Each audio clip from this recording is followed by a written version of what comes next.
You walk into a coffee shop, open your laptop, and see a list of Wi-Fi networks. Behind that simple list is an entire handshake your device just ran, scanning for access points, authenticating, and associating.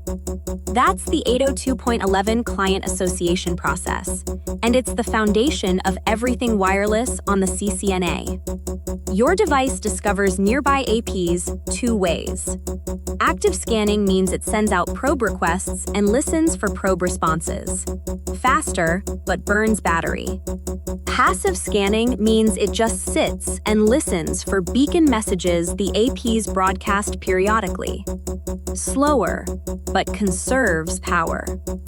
Your phone does both, usually starting active when you first open Wi-Fi settings, then falling back to passive.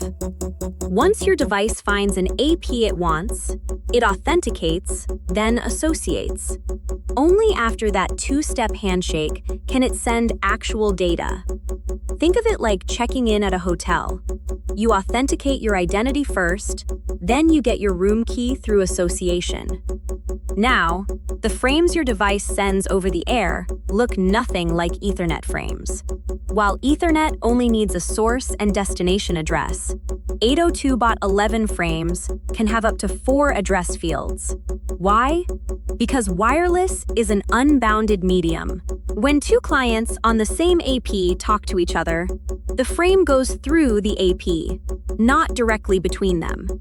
So the frame needs to identify the immediate recipient and the final recipient separately. That's the receiver address and destination address. Same logic applies to the transmitter address and source address. The 4 addresses are BSSID, DA, SA, RA, and TA. And which combination appears depends on the message type. 802.11 defines 3 message types. Management frames establish and maintain the connection. Probe, beacon, authentication, association, and disassociation. Control frames facilitate delivery over the medium. RTS, CTS, and acknowledgement. RTS and CTS ask for and grant permission to transmit, reducing collisions, but they add overhead, so modern networks rarely use them. AC frames are mandatory, though, because wireless is less reliable than wired, and the sender needs confirmation before retransmitting. Data frames carry the actual payload, usually an IP packet. Let's zoom out from frames to architecture. How do you actually deploy access points in a real network? 3 models, and the right one depends on scale. For a small office with 5 APs, autonomous APs work fine. Each one is a self-contained unit handling its own authentication, encryption, and web felt everything else. You configure each one individually via console, SSH, or a web GUI. They connect to the wired LAN through trunk ports because each SSID maps to a VLAN. Employee Wi-Fi goes to VLAN 10, guest Wi-Fi to VLAN 20, and you keep a separate management VLAN for the APs themselves. Simple, but once you pass 10 APs, individually managing each one becomes a nightmare. That's where lightweight APs and wireless LAN controllers come in. Instead of each AP thinking for itself, you centralize the intelligence in a WLC. The APs become lightweight, handling only real-time functions, like transmitting RF signals and encrypting frames. The WLC handles the heavy lifting: RF management, client authentication, QoS, and security policy. This is called split MAC architecture. The real-time MAC operations stay at the AP, while the complex non-real-time functions move to the controller. Here's the key difference in how they connect to the wired network.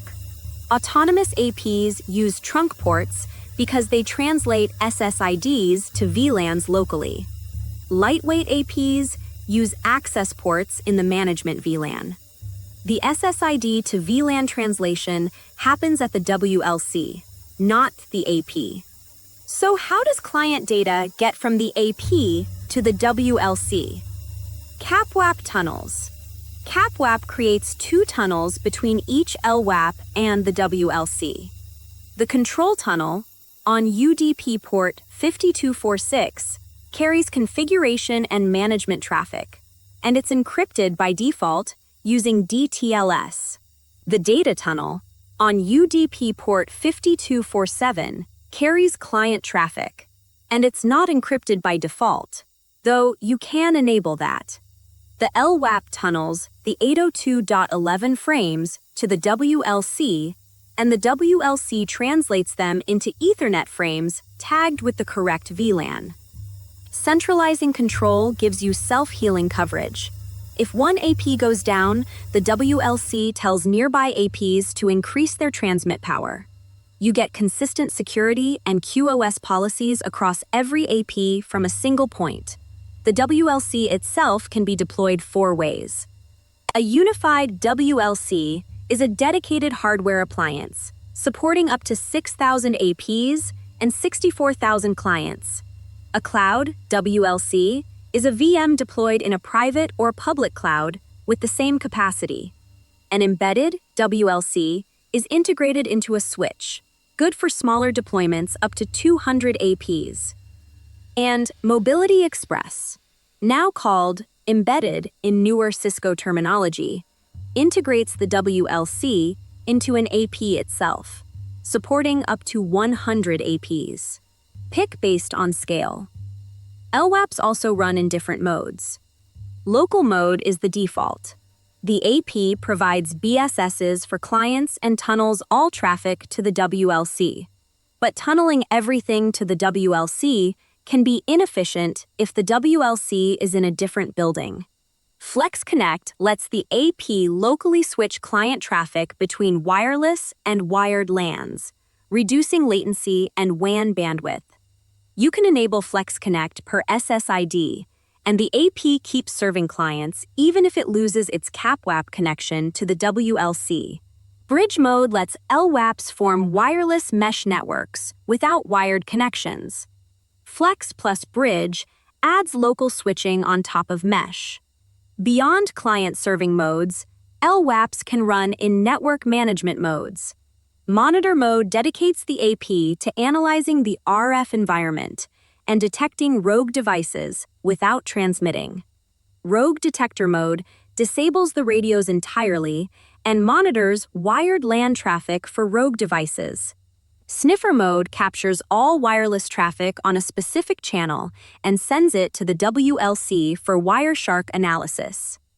SE Connect mode does full RF spectrum analysis across all channels, feeding data to Cisco Spectrum Expert. Third architecture, cloud-based APs. Cisco Meraki sits between autonomous and lightweight. Meraki APs connect to the Meraki cloud over encrypted tunnels for management only. User data goes straight to the wired LAN, not through the cloud.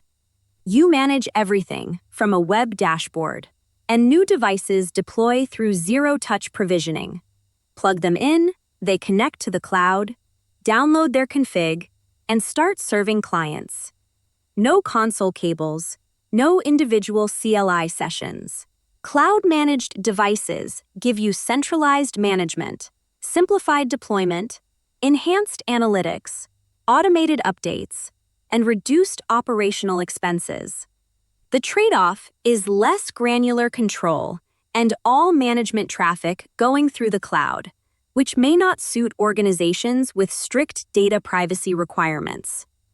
So the progression is clear: autonomous for small, lightweight, with WLC for medium to large, and cloud-based for simplicity and distributed teams. Know the architectures, know the modes, and know which CAPWAP ports to open on your firewalls.